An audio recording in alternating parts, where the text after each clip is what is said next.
It has been a busy last 24 hours for the New York Jets and the New York Jet fan base, and we have seen a bunch of rumors start flying around about our New York Jets, and I was going to make an individual video about each specific one, but I didn't feel like sitting and editing all that while I'm trying to go through a move. So you're going to get one video with all these rumors packed into one, so let's talk about it. What are the Jets doing for their quarterback situation?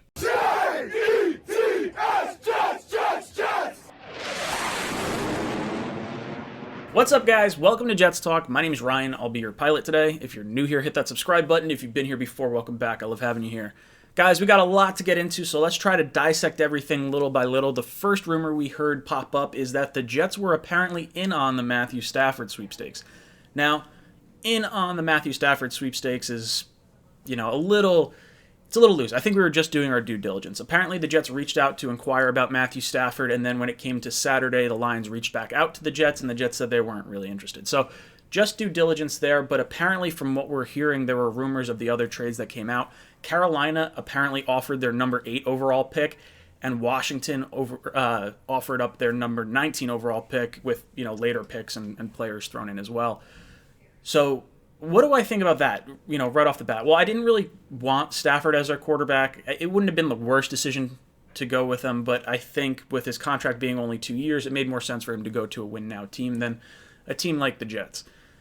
In terms of the draft value given up, I think it tells us that Carolina is going to be playing red hot with their draft assets. I think they're going to go hard after Deshaun Watson. I think they could possibly be a great trade target with the New York Jets if the Jets are looking to move back from number 2. It's going to be interesting to see how that sort of plays out. And it's interesting for the Lions, too, because they took Goff, a third-round pick this year, and 2 future first-round picks for Stafford. So when I'm looking at this, I just sort of say, I guess they must really like Goff. I'm not crazy on Goff, personally. I think it was their GM was the one who drafted Goff. I could have that mixed up a little bit, but I know there's a connection there. So they bring in Goff, and they're hoping that the future firsts wind up being of better value in a year that they have an actual college football season. Like draft picks this year, I could see people wanting to potentially undervalue them a little bit because of the diagnostics that go into grading your draft prospects. But for the New York Jets, I don't think, for the New York Jets, I'm glad they didn't make this move on Stafford. I think it's way, way overblown. But it makes you realize just how much Stafford is really quote-unquote worth, because if he's worth, say, the 8th overall pick and, that they were willing to give up a later round pick this year, and that was it. Maybe 2 later first round picks, in 2022 and 2023. Maybe that is the value. That is what it is. So what is Watson worth if Stafford was only going to be worth either the 8th or the 19th overall pick? With Watson, what do you get with him? The Jets have the number 2 overall pick. So we'll get into that in a little bit, but it's just interesting to see how Stafford was valued by a few different teams and what the Lions ultimately ended up going with as opposed to taking a top 10 pick from, say, Carolina. Next up, we have multiple sources saying that the Jets have been fielding calls for Sam Darnold. Multiple teams have called the Jets about Sam Darnold. Now, this is from multiple sources. It's one of those things where it's like, okay, we don't have specific teams that have reached out, and maybe this is just the Jets posturing, saying, oh yeah, we're getting all these trade offers for Sam Darnold. You could see what it cost to get Matthew Stafford, and the Jets were committed to Sam Darnold, so you really have to sway us by giving us a good pick.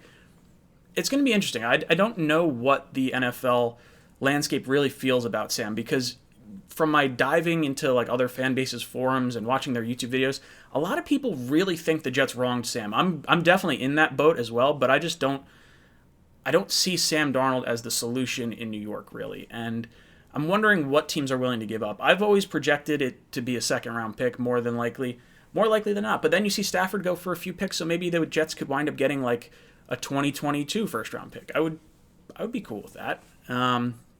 Either way, just having multiple teams inquire about Sam, whether you want to keep him or not, should be encouraging. Because if multiple teams are reaching out saying, hey, what's the trade value of Sam?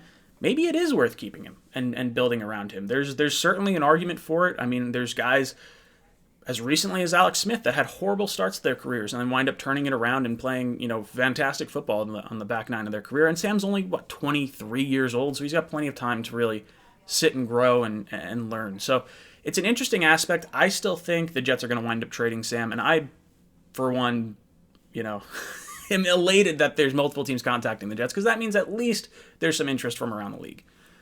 Then we got Rich Cimini coming in. Rich Cimini drops in this tweet saying, the Jets should offer number 2 and number 34. That's it. That is equivalent to 3 first-round picks. So for those of you wondering, you're looking at the Stafford trade. They got 2 firsts, a third, and a starting quarterback. The Texans are apparently looking for a nice slew of picks for Deshaun Watson, and rightfully so. He's a great quarterback. He's a top 5, top 3 quarterback in this league. So when Rich Cimini is talking about the number 2 and number 34 picks is equivalent to 3 first-round picks, he's talking about the draft value chart. So the Jets' number 2 overall pick is worth 2,600 points. The Jets' second-round pick, number 34, is worth 560 points. That is the equivalent total value of 3 number 16 overall picks. So this is where a lot of Jet fans have really kind of dug their heels in. They say, number 2 overall is worth more than, a first in each of the next 3 years, or worth more than, XYZ. We shouldn't be giving up the farm because that number 2 pick is so valuable. And they are 100% right in that grading. That is when you are trading down. Now, when you're trading for a quarterback, the value of number 2 for me, or for any team really, is how much do you value Fields and Wilson. So you can say that it's worth 2,600. If a team is trying to come up and you got multiple teams trying to come up, then I think you can extract a lot of value from that. If you are not necessarily dealing in that situation and you're talking about dealing with Deshaun Watson, I think it makes it a little bit more interesting. But if the Jets could wind up pulling a trade where, like, hey, you want 3 first-round picks, we'll give you 2 and 34, I could roll with that 100%. That's a great trade for the New York Jets.